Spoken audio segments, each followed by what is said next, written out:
Hello and welcome. If this is your first time visiting the channel, I'm very happy that you had a chance to stop by. For those of you that have been here before, welcome back.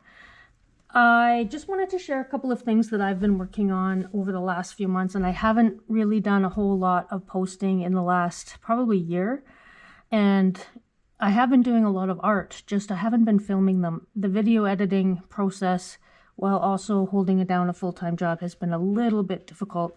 But here is a couple of things that I have been working on, and I'm just excited to share with you. These aren't the final, these are kind of draft copies, but I thought it might be a little interesting for some of you out there who are avid crafters, or you have a large collection of art supplies. So this is a book I've been working on, and I just gonna do a quick flip through here. Again, I have done some edits. The new copy will be 50 pages. This one is actually only 44, as you can see here. But I've added a few things, and I'm going to do a revised edition. So this is my test copy. And as you can see, so I did all of the graphics on the front. There's a border here, and the new graphic will go all the way to the edges. I've updated some of the fonts as well. And then, so what it is this is a book that will help people with their craft supplies to track what they already own. And then also some other things which I'll walk you through. But I think it's a really good handbook to have, because sometimes we forget what the supplies are that we want, what we already have, and what we're hoping to buy. So have a little bit of a write-up on how to use the handbook. So there's a section here. So what I did add on the new copy is a table of contents, because I felt there's a lot of pages and people might want to just go directly to the section they're looking for. So I have added that in the revised copy. So it has a place for you to swatch, and you can see these are very thick pages, so there's no risk of anything going through. I am looking to see if on the newer version I can reduce the paper, the GSM on the paper a little bit, because I think this is a bit heavy. I think we could still reduce the weight of the paper a little bit and still not have it bleed through to the other side. So we have a section to swatch your watercolors. You can put what brand or any other collection name you want at the top. And so there's a few pages of those. And then your paints, if you do have other kind of paint supplies. And you can see on here, it's little, it's very tiny to read, but it has here color name. And then if you want, then you swatch it. And if it has a number, you can actually put the number on there as well. It's tiny, but you can get quite a bit on here. And again, you can put your brand, what brand it is of the paint that you bought. I'm probably referring more to like acrylic paints or gouaches, that sort of thing. And these are for not just pencils, they're actually for colored pencils, but in Canada, we generally call them pencil crayons, which is a very strange thing. And I know in the US, they refer to them as colored pencils. So I just thought, let me just do pencils. It's generic. And yeah, you can swatch them. You can actually put the name of it on the top if you want, and then whatever brand it is. So there's a few pages of those. And then for those of us that like to do stamping, card making, those types of scrapbooking, I guess, here's some ink pads that you can also swatch here. Now, obviously you can't stamp, but you can take a small stamp and probably just stamp the color, or you can write them in. It's up to you. And then this is for other mediums. So for example, I'll give you an example. I have these Nouveau drops, for example. Maybe I want to add some of those in, and maybe I have, let me see, maybe this is where you want to put your gouache or something else. I also have things like this, the solar pastes. So this would be a good place for me to swatch some of those. I also have calligraphy ink, so I could also do something like that in there. So I've given an extra section for any other kind of supply that you might have, and you want to be able to track the colors or the brand. And then the next section, these are for just regular markers. Now, again, maybe these are, like for me, most of the markers that I have are probably for the Cricut markers, I would say. So I would probably just do those.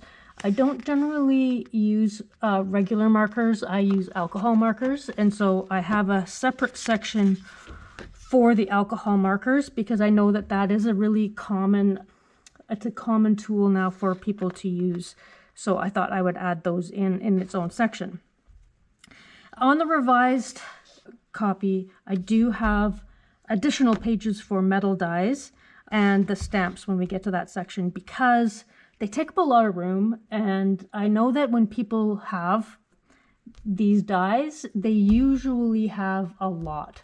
So I wanted to be able to put enough in there for people to actually use them. And for those that aren't familiar with what I'm talking about when I say metal dies, let me just give you an example. I'm sure most of you know, but this is what I'm talking about. Here's one example of, these are circle dies. So what you would do is you would cut out a sample of the dies and adhere them in. Or, I don't know, I guess the other option is that you can take photos of them. You could probably put them on a sheet on photos if you wanted, but I have a lot. So here's another example of one. So again, I wouldn't get very many in here if I weren't gonna do it a different way. Probably take, like I said, take photos and then put a picture of them in here. You could also write the name or description if you have those. There's a lot of pages. I did add some additional pages, like I said, in the revised edition. I've also got a couple of pages for washi tapes. I know a lot of people use a lot of them, and it might be a nice place to track what you have. Yeah, also, if you make your own, this would be a nice place for you to be able to show some of the ones that you've made. Same with the stamps. Now again, stamp collections, acrylic stamps, woodblock stamps, whatever it is that you have. Usually people have a large collection of them, so this won't probably hold all of them, but I think some of your more important ones you could put in there. And like I said, I think in the new edition I've got 12 sides, so 6 full pages. 12 pages that you can add your stamps to. So I did extend that for the actual copy. Also wax seals, so I don't know a lot of you if you use these, but I do. And so in the revised edition, I still have 1 page for that, and I have changed that color to blue. I don't know why I left it as a pink color, but... And then for anything that's not in the swatch section, and I know there's a whole bunch of other kinds of crafts.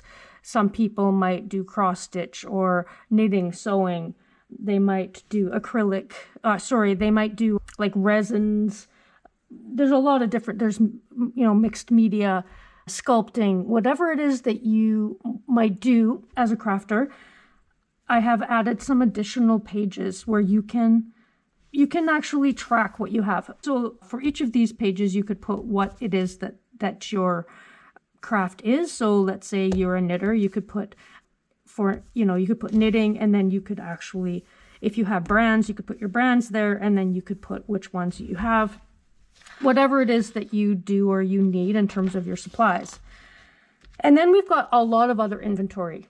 We have scissors and specialty pens, vinyls for Cricut machine. You might want to put different things, different tools that you have for your Cricut.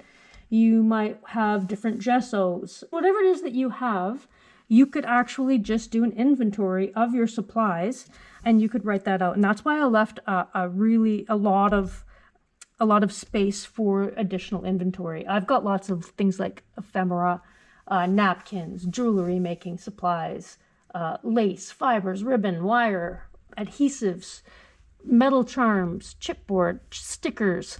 So any of those things could go on your inventory. And I did another one, which was other supplies. So these are a little bit different, but I felt like this wasn't maybe enough. So I wanted to add another page of other supplies. Again, you can label what they are. And then wish list. So these are the things that we're hoping to buy, that we need or we would like. Maybe this year it's on your plans to save up. Like, for example, I would like one of those X-Tool M1 Ultra machines. I probably won't be able to get one, but anyway, that's on my wish list, so I would add that here. And these are some projects that I might want to work on. So I've got a place here where it says reference websites, because sometimes we get our inspiration from other places, and so maybe it's Pinterest and you have somewhere that you want to refer to. So these are some of my projects that I would like to do, and then you can track whether or not you've completed them, and that would go also with your to-do list. So maybe your to-do list is, cut out labels for something, or maybe it's organize your paper supply or something like that. You can put that on your to-do list and then check that off. And then inspiration. So sometimes I come across YouTubers or websites or Pinterest sites, and I can't remember where I saw certain things. So I added a different page here for websites and creators that you are inspired by. So you can go ahead and put those there.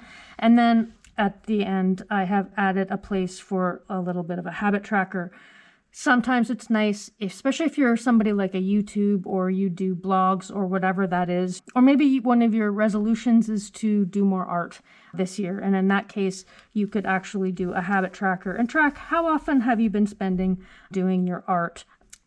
Creativity is really good for mental health and doing things like art.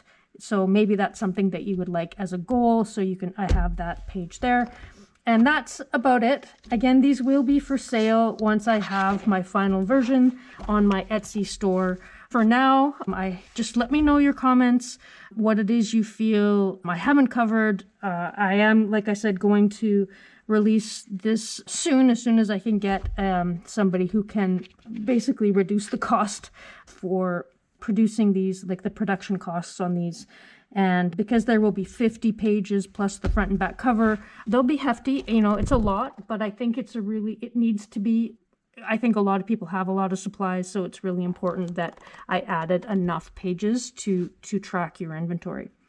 So that's it. I really hope you like it. Let me know your thoughts. I'd love to hear it. If you think that this is valuable and you'd want to share the link to other people that that are creators, I would love it. Thank you again for stopping by. I appreciate your support. Feel free to hit that like button. I know you hear that on every YouTube video out there, but it is helpful. And for me, I'm not monetized. I don't have a very big following, but maybe that's one of my goals for 2025. So feel free. Share it, leave a comment, tell me what you like, even what you don't like. I can take it, and we'll talk to you soon, and I hope you come back and visit. Take good care. Bye-bye.